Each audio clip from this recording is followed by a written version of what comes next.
I'm Tess. I'm Sam Farquharson.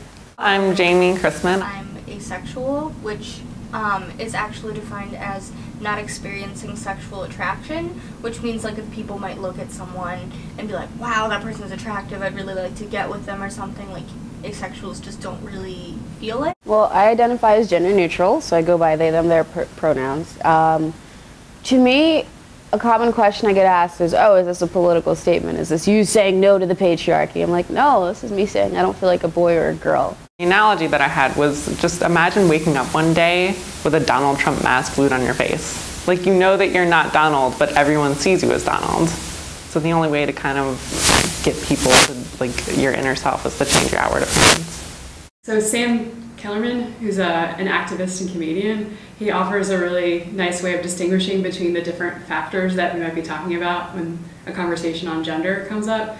So he distinguishes between gender identity, which is how you identify as male or female, and then there's also gender expression, and that's kind of how you express yourself and your behavior and how you act. And then, of course, there's biological sex, which is like anatomy and chromosomes. And then there's sexuality, which has to do with who you're sexually attracted to, if anyone at all. And I think sexuality ultimately has to do with more the gender you're sexually attracted to and not so much, again, anatomy necessarily.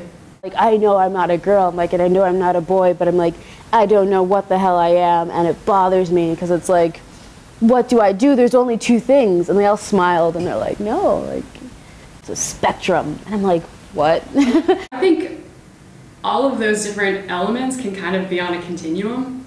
So you, in terms of gender identity, you might identify really strongly as a female. You might identify really strongly as a male, or you kind of might feel like you're more somewhere in the middle of that. I'm happy being gender neutral. Like, I have my days where I feel like a monster. I feel like, why can't I just be this like straight female and like dudes and want to wear dresses and paint my nails and like feel girly, and like that's just not who I am. But I also I'm not a boy. Like, I don't want a phallic organ. I don't want to be a man. I want to be Sam.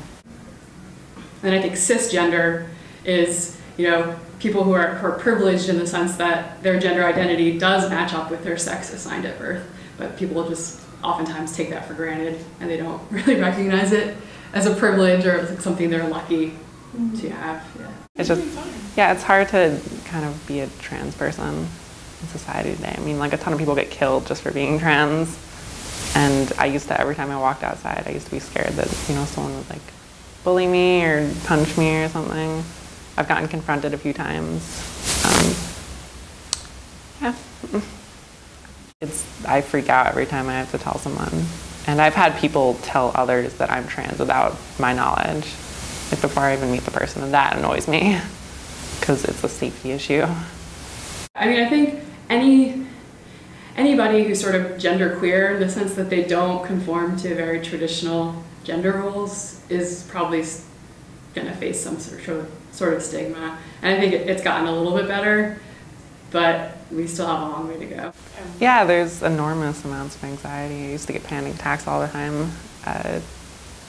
Like, especially years ago, I would just freak out. And I was depressed. I tried to commit suicide twice. Once I almost jumped in front of a train, and another time I took pills. So yeah, there's an enormous amount of anxiety. That led to me being depressed, just knowing that I am not what's in my pants and I don't know what to do about it and I don't know what it is, and just not being ignorant to what is out there definitely allows one to really get depressed and sad, and it's a yucky feeling. And I think education about it, and even educating people who are cis and don't understand, like, well, what is gender identity? It's so important because that allows your identity to be validated. You live with it, and I'm a badass, so. Because in society, you have romantic relations everywhere. You have heterosexual relationships everywhere, like literally like billboards, magazines, movies. Like, every movie has like a love interest in it. It's just like, it's really tiring to see all of it and just being like, why am I not like these people? there was a time where like I went to the doctors and they asked like, are you sexually active? And I said no, but then like he had asked why not. And I mean, I'm not sure if he assumed that I was lying and like because I was like 18 or something. You know, did he assume that like all sexually, you know, all 18-year-olds are sexually active? Like I don't know if he was just trying to see if I was lying about it, to see if like I was really sexually active but didn't want to tell him. But it's like, that's not your business to ask me like why or why not. So that was like the first time where I was like, why not? From what I've read about it, sometimes people like they have some sort of romantic attraction to one or another gender, but then they'd say they don't have any sexual attraction.